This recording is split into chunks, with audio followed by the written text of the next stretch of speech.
Osmanlılar 1. Dünya Urushu'da en çok ziyan tatlıkçı bulundu. Bu 1. Dünya Urushu'na söylep ekirgeni kim? Yani şu ittihatçılarının beşideki Enver Paşa ve Seyit Paşalar idi. Ama devlet ittihatçılarını kulu ötkendiğinden keyin zemin kichikledi, taraqqiyot keyniga chekindi, temir yo'llar portlatildi, diniy olimlar taraqqiyotning to'sag'usi degan bu batnom bilan o'ldirildi. Shunda qilib Buyuk Osmanlılar davlati rozi bo'lmagan, taraqqiy qildiranmadi, keyinda qo'yib qo'ydi, jahil, nadon deb usbatlagan Sultan Abdulhamid Xondan keyin bugungi kunimizda biz ko'rayotgan 41 davlatga ayrilgan.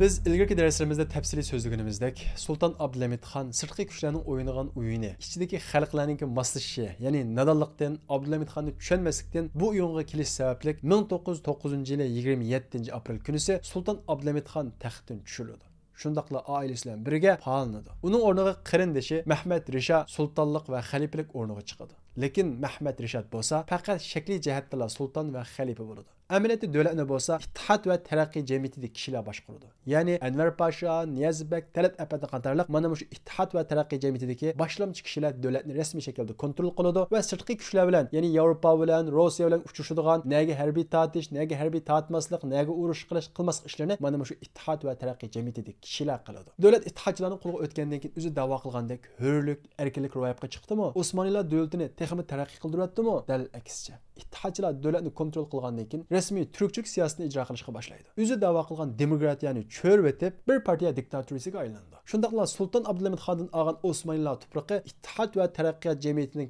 a'zolarining qo'liga o'tgandan keyin 9 yil ichida butun Osmoniylar zamininki 6ninki 5i butunlay qo'ldan chiqib ketib, faqat bir qismila qoladi. Qanday qilib shuncha cho'ng Osmoniylar davlati ittihat va taraqqiyot jamiyatining qo'liga o'tgandan keyin, ya'ni o'shaning kontroliga o'tgandan keyin 6ning 5 qismini yo'qotib qo'ydi. Cho'ng jihatni aytgan vaqtimizda 3 xil urushga kirish bilan 6ning 5 qismini yo'qotib qo'ydi. Hatto İstanbulni Yevropa birlashma qo'shini ishg'ol qiladi. Bu urushning birinchisi bo'lsa Sultan Abdulhamid Xon taxtdan tushib 1911-yili Mustafa Kemal Pasha boshchiligidagi Osmoniylar qo'shini Liviyadagi Italiya ishg'olchiligiga qarshi qo'shin tortadi. Shundaqla ular bilan urushadi. Dastlabda ularni mag'lub qiladi, lekin Italiya qo'shini askar sonini ko'paytib 100 mingga yetkazadi. Bu vaqtda Osmoniylarning Liviyadagi qo'shini bo'lsa 8 ming edi. Liviyaning yerlik askarlari bo'lsa 20 ming edi. Ya'ni 28 ming askar bor edi. Bu sababdan Mustafa Kemal Pasha 18-oktyabr, ya'ni 1911-yili 18-oktyabr İtaliya bilan kelishim imzolab Liviyani tashlab berib chiqib ketadi. Liviya xalqi bo'lsa Umar Muxtar boshchiligida ta 1931-yil qadar, ya'ni Umar Muxtar darg'a esilgan qadar o'zining kurashini davom qiladi. Hatto Umar Muxtar darg'a esilgandan keyinmi yana kurashini davom qilib 1947-yili mustaqillikka erishgan qadar kurash qiladi, jihad qiladi. Ammo Osmoniylarcha 1911-yilda bu Liviya tuprog'idan ayrilib qoladi. Ikkinchisi bo'lsa 1912-yili va 1913-yili Bulgariya, Serbiya, Gretsiya Osmoniylarga qarshi elib borgan ikki qatimli Qrim urushi. Bu urushda Osmoniylar keyindan mag'lub bo'lib, nurg'ulg'an zaminlardan ayrilib qoladi. Ba'zi zaminlar mustaqil bo'ladi, ba'zi zaminlar avtonomiyaga erishadi. Shunda qilib Balqon rayonidagi nurg'ulg'an zamindan ayrilib qoladi. Uchinchisi bo'lsa 1-Dunyo urushi, ya'ni 1914-yili bo'lgan 1-Dunyo urushi.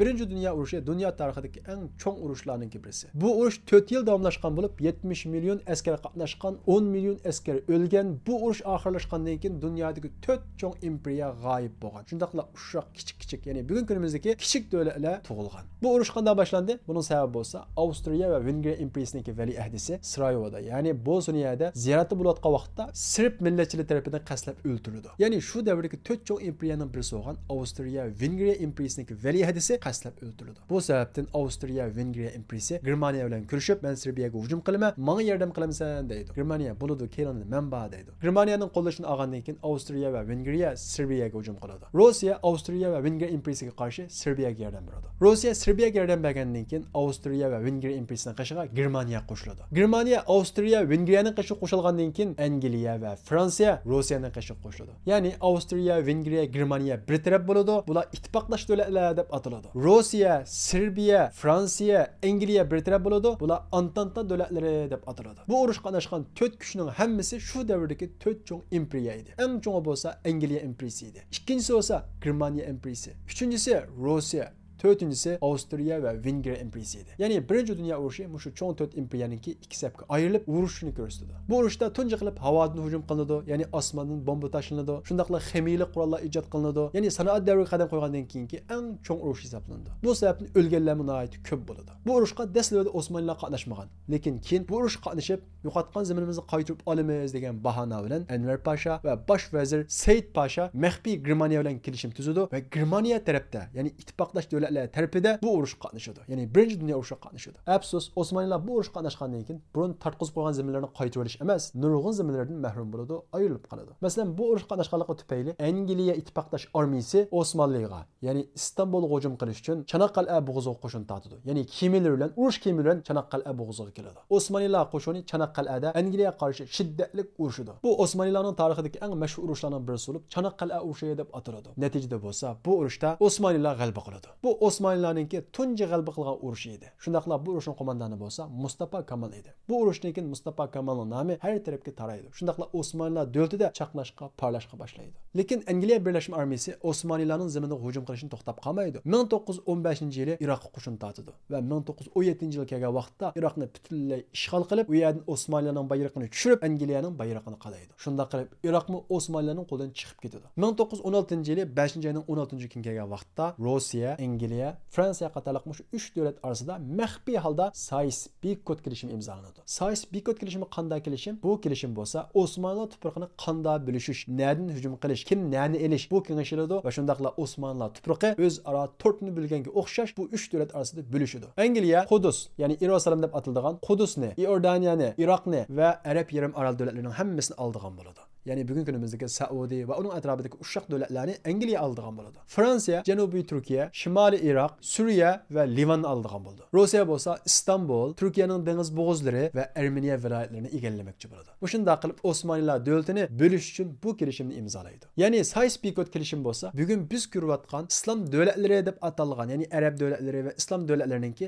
xaritasini chizish edi. Bu kelishimnomaga Fransiya tarafdan Picot, Angliya tarafdan Sykes imzo qo'yganligi uchun Sykes-Picot kelishimnomasi deb atalgan. Bu kelishimnoma tuzilgandan keyin hammasi almoqchi bo'lgan, ya'ni bo'lishmoqchi bo'lgan, ya'ni elish uchun harakat ko'tadi. Masalan, Angliya Makka, Madina, Toif, Jidda qatorliq shu Hijaz rayonlarining valisi, ya'ni Osmonlilarning valisi bo'lgan Sharif Husaynni chaqirdi va uning bilan ko'rishib, "Sizlar qachongacha turklarning qo'l ostida yashaysizlar? Sizlar degan payg'ambarning avlodi tursanglar, sen butun Arab yarim orolidagi Osmonlilar qo'shiniga hujum qilib, ularning hammasini qo'llab chiqar. Biz seni qo'llaymiz va shundaqla seni butun arablarga xalifa qilamiz" deb buni va'da qiladi. Sharif Husayn buningga oldindi. Shunda qilib Angliya Sharif Husaynga har oyda 200 ming Angliya funt sterlingi berdi. Sharif Husayn Angliyadan bu yerdan olgandan keyin Osmonlilarga xiyonat qilib, rasmiy shaklda Osmonlilarga isyon ko'tardi. Shundaqla milodiy 1917-yili kuzga ko'chirib, Arab yarim orol davlatlarining hammasidan Osmonlilar qo'shinining hammasi qo'g'lab chiqardi. 1918-yil kelguncha Iroq va Suriyadan butunlay Osmonlilar qo'shinining hammasi qo'g'lab chiqardi. Hammasini kim qiladi? Angliyaning polisi yordami bilan Sharif Husayn qiladi. 1917-yilga kelgan vaqtda Angliya qo'shini Misr orqali Qudusga hujum qiladi. Shundaqla Qudusdagi Osmonlilar qo'shini bilan shiddatli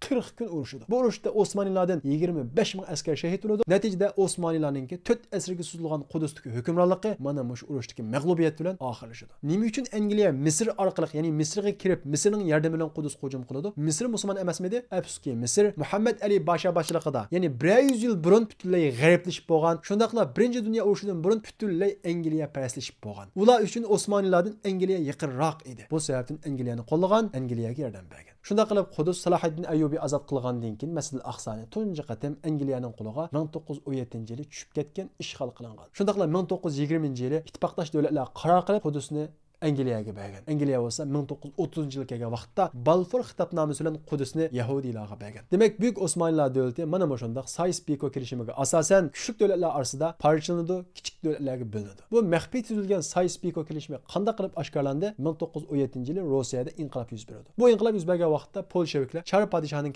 qanchalik darajada chekilib ketganligini bildirish uchun bu maxfiy kelishimnomani oshkorlab etgan. Bu sababli Angliya va bu kelishimga qatnashgan Fransiya, Rossiyalar ayblashga uchragan, lekin kuchli davlat bo'lg'achqa oldi qarab mengib vergan. Angliya yuqorida o'tganimizdek Husayn Sharif orqali Arab yarim oroli, Iroq, Suriyani egallab bo'lgandan keyin 1918-yili Angliya birlashma qo'shini Suriyaning Dimashqni egallaydi. Ondan keyin Dimashq orqali Istanbulga keladi va Istanbulni ishg'ol qiladi. Ya'ni Muhammad al-Fatih ozod qilgandan keyin 1918-yili 10-oyning 13-kuni tunji qatim Angliya va Birlashma Yevropa qo'shini tarafidan ishg'ol qilinadi. Demak, Osmanlılar 1-Dünya urushida eng chong ziyon tortquchi bo'ladi. Bu 1-Dünya urushiga so'rab akirgan kim? Ya'ni shu ittihodchilarning beshidagi Anvar Pasha va Said Pashalar edi. Bu 1-Dünya urushiga kirganlik sababli Angliya birlashma qo'shini ana shunda Osmanlılar tuprog'iga tava bo'lgan Iordaniya, Livan, Qudus, Makka, Madina, Iroq, Suriya, Istanbul qatorliq mush tuproqlarning hammasidan ayrilib qoladi. Bu İslam dünyasındaki en tushkunlashgan, en xarablashgan payti hisoblanadi. Bu ishg'oliyatga turk musulmonlar qarab turdi mu?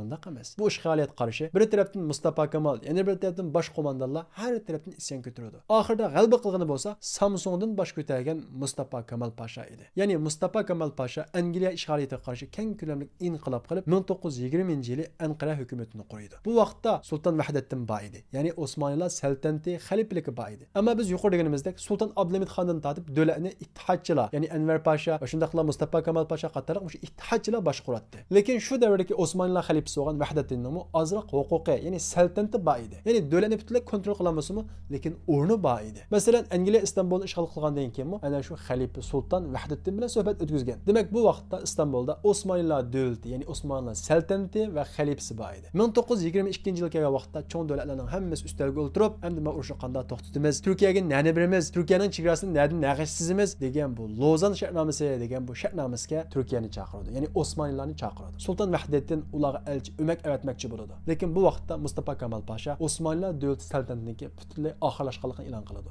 Ya'ni Osmanlılarniki faqat xalifa degan nomi qoldi, ammo saltanatini, ya'ni parlamentini, vakilini, vazirlarining hammasini kuchdan amaldan qoldirdi. Natijada Mustafa Kemal u Lozan shartnomasiga o'zining odami bo'lgan İsmet İnönü'ni avatidi. Lozan shartnomasi 8 oy davomlashadi. Ya'ni nurg'ulg'an detalashlar bo'lib uzun davomlashadi. Afsus Mustafa Kemal va boshqa subaylar boshchiligida Osmanlılar qo'shini xili g'alaba qilgan bo'lsa-mu, lekin Lozan shartnomasida deganini, ya'ni xoliga yerini ololmaydi. Ya'ni Lozan shartnomasida hozirgi Turkiyaning chegarasizligi. Amaliyotda Turkiyaning chegarasi Lozan shartnomasidan ilgari bundan cho'ng edi. Hatto İsmet İnönü, ya'ni bu shartnomaga o'zi bevosita qatnashgan İsmet İnönü bu shartnomada o'zining mag'lub bo'lganligini, ya'ni Turkiyaning mag'lub bo'lganligini e'lon qilgan. Qandaqla bo'lmasin bu shartnoma imzolangan. Natijada bugungi Turkiyaning chegarasi chizilgan. 1923-yili 10-oyning 29-kuni hozirgi Cumhuriyet, ya'ni Turkiya Cumhuriyeti e'lon qilingan. 1 yildan keyin, ya'ni 1924-yilga kelgan vaqtda xalifalikmi, ya'ni ismda qolgan xalifalikmi amaldan qoldirildi. Lozan shartnomasidagi hamma odam biladigan shartlar va shundaqla oshkorlanmagan, arxiv saqlangan ba'zi shartlarningki bor ekanligi tarixiy kitoblarda naql qilinadi. Ana shu maxfiy shartlarning qatoridan xalifalikni amaldan qoldirish, yanada qurilgan bu jumhuriyatni dindan yiroq, dindan xoli bir hokimiyat qurib chiqishdan iborat mushundaq shartlarning bor ekanligi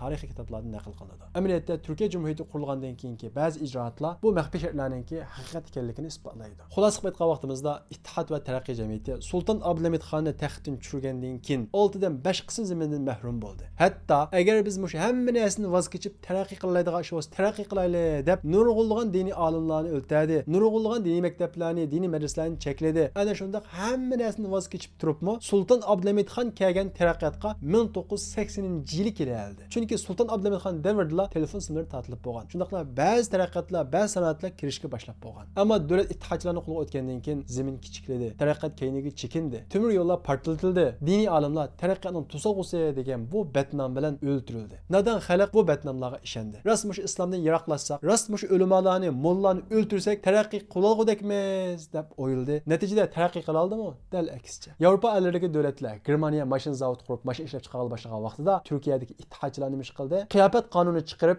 uzun kiyim kiysa bo'lmaydi, salla kiysa bo'lmaydi deb iddia kurushiga atlandi. Ya'ni musulmonlarga hujum qilish, musulmonlarning ta'sirini azaytish uchun harakat qildi. Natijada azaytdi.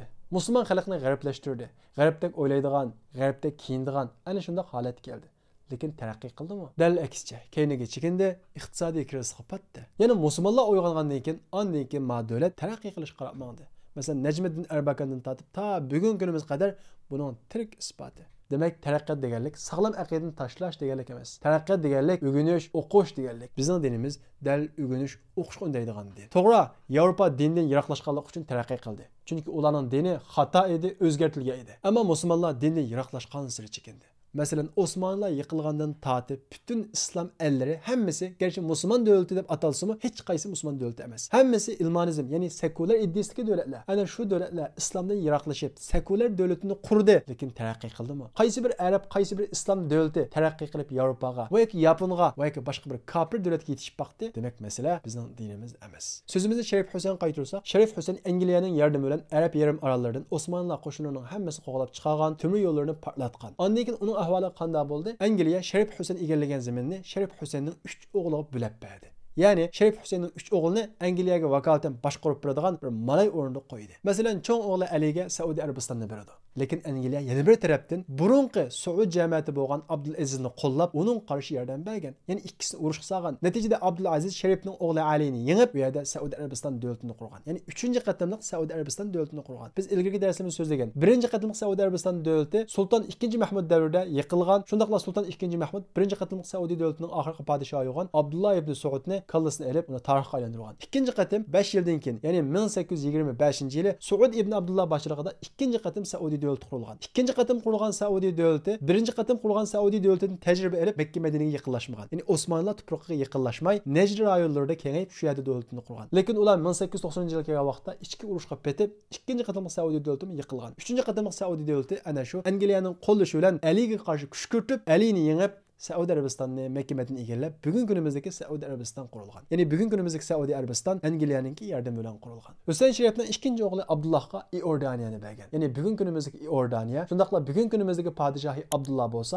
shu vaqtda Angliya bergan Abdullahninki nevrisi hisoblanadi. Ya'ni bugun kunimizdagi Iordaniya davlatining podshohi Abdullah bo'lsa, Sharif Husaynninki chervisi bo'ladi. Ya'ni payg'ambarimiz Muhammad alayhisolamning 43-nevrisi bo'ladi. Lekin payg'ambarimiz Muhammad alayhisolamning nasib bo'lsa-mu, asla payg'ambarimiz Muhammad alayhisolamning yo'lida mangmagan bir aile. Lekin Şerif Hüseyin'ninki birden-bir muvaffaqiyatli holda devletini bugün kadar saqlab kelgani ana şu Abdullah. Üçüncü oğlu Faysalga Iroqni bergan, lekin Iroq xalqi qarshi turib, uning isyon ko'targan. Keyin Angliya aralashib Faysalninki Nerv tuqqunni u yerga hokim, ya'ni u yerninki bir boshqaruvchisi qilgan. 1958-yili Iroq askarlari qo'zg'olon qilib, Husayn Sharifninki Iroqdagi avlodlarining hammasini o'qitib o'ltirayotgan. Ana shu maydonda Saddam Husayn bor edi. Saddam Husayn ana shu askarlarning ichida tadrijiy o'sib 1968-yilga vaqtda Iroqninki prezidenti, ya'ni raisi bo'lgan. Yuqorida o'tganimizdek Balfour xitobnomasidan keyin Qudusni, Falastinni Yahudilarga bergan. Lekin Falastin xalqi uning sukut qilmagan, qarshilik ko'rsatgan. Ta bugun kunimiz qadar davomlashgan bu qarshilik ana shu vaqtdan kelgan. Endi bir savol kelishi mumkin. Osmoniylardan iborat bir xilofat yiqilsa, bu Turkiyadagi musulmonlar uning qarshi chiqmadimi? Xalifalikni asli keltirish uchun tirishchilik ko'rsatmadimi? Albatta ko'rsatdi.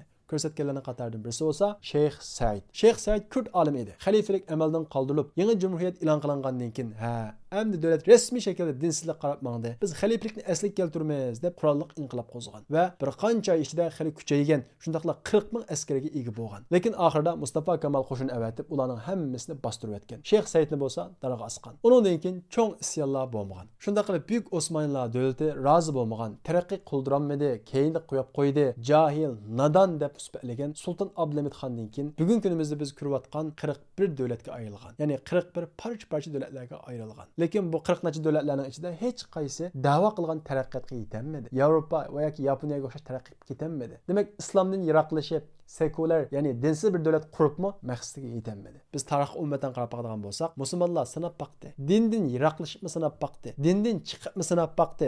Dinsiz hokimiyat quribmi sinab baqdi. G'albaga, izzatga, kuchga, taraqqiyotga erisha oldimi? Albatta erishamadi. Ammo tarix qarab boqadigan bo'lsak, mayli Osmoniylar davlati bo'lsin, mayli Abbosiylar davlati bo'lsin, qaysi vaqt kuchli edi islomga, dinga ching yopishgan vaqtda. Esimizda bo'lsin, bizning dinimiz to'g'ri din. Bizning dinimiz biz ching yopishsak, bizni aziz qildigan din. Bizning dinimiz Yahudilarning, Xristian diniga o'xshash bizning oldimizda to'silgan, bizni taraqqiy qilg'ili qo'ymaydigan bundaq din emas. Biz o'zimizning to'g'ri dinni xato dinga qiyos qilib, bizning dinimiz taraqqiyotni to'sadigan deb qalsak, dinni yiroqlatsak, bizning irodamiz sunudi. Biz ojizlaymiz, xorliqqa mahkum bo'lamiz. Buningga umumatan islom tarixi guvoh. Izlar bisib üzülmedi bu karvan, Toğulmaqda Həmzə Kəbi həm Arslan. Izlar bisib üzülmedi bu karvan, Toğulmaqda Həmzə Kəbi həm Arslan.